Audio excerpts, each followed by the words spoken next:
Doctor, you hit on the third leading cause of death in the United States, and I'm sure most of us could figure it's either heart-related or cancer or diabetes, things like that. Can you clue us into what that is and why? Yeah, okay, and thank you for asking that, because this is the 10,000-pound gorilla in the room that nobody's talking about. The third leading cause of death, as published in the Journal of the American Medical Association, is MD-directed treatments. This means you go to a medical doctor, an MD. He gives you a treatment and you die from it. According to the United States Department of Health and Human Services, 15,000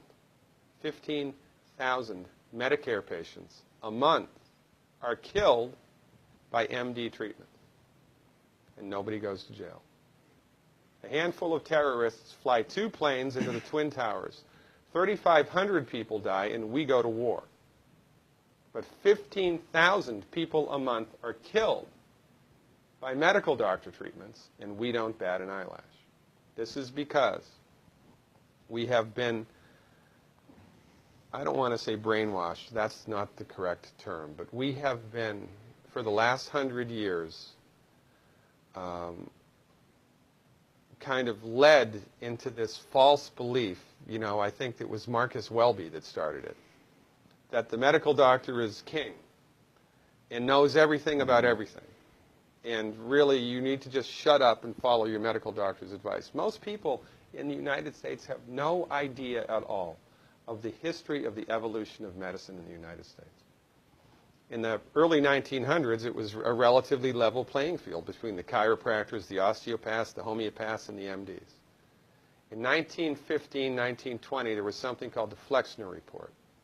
The Carnegie Corporation funded this man named Abraham Flexner. He went all around the country, and he went on stagecoach and train and horseback. This was before the interstate highway system, right? Took Flexner 5 years to do this. He went all around the country and did an inventory of all of the medical schools that prescribed drugs. He brought the list back to the Carnegies, who owned drug companies, and then the Carnegies and the Rockefellers gave millions of dollars of free money to the medical schools and hospitals in the United States that were prescribing drugs. That was the beginning of the end. After the Flexner Report, there was no more level playing field in the United States. And the MDs started a juggernaut that's taken off. Most people in the United States think that the predominant medicine here, MD-directed pharmaceutical medicine, we think that those guys are top dog because their therapeutics are better than the homeopaths or the naturopaths or the chiropractors. It's not. They're in the driver's seat because of political and financial coalitions that were built at the turn of the century that most people have no idea of at all. And it's a gigantic problem. And I mean, it's crazy, right? It's the third leading cause of death.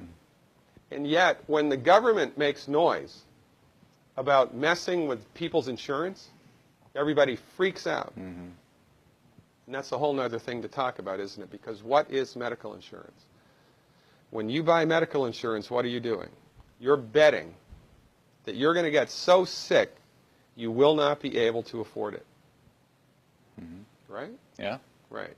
And then, so you pay good money every month to gain access to a system of medicine that's the third leading cause of death in the United States. We need our heads examined, quite frankly. That's why we give, Dr. Wallach and myself collectively, we give 400 free lectures a year. And we're building a grassroots network because people don't know this. I mean, people, I come to my lectures and they look at me and say, couch potatoes live longer? Medical doctors, the third leading cause of death? You know, what's going on here? We're like the people, you know, in Galileo's time saying, hey, everybody, you know, it's the sun that's at the center of the solar system, not the Earth. Well, hey, everybody, the Earth is round, it's not flat. Or, hey, everybody, slavery's a bad thing. Right? This is we have a social agenda here.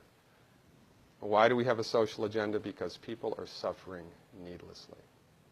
You wouldn't believe, as God is my witness, you would not believe the things that I've seen people recover from in holistic medicine. The body's ability to fix itself is remarkable. And most of the time, all that the body needs to do that is the raw materials that it needs to do that.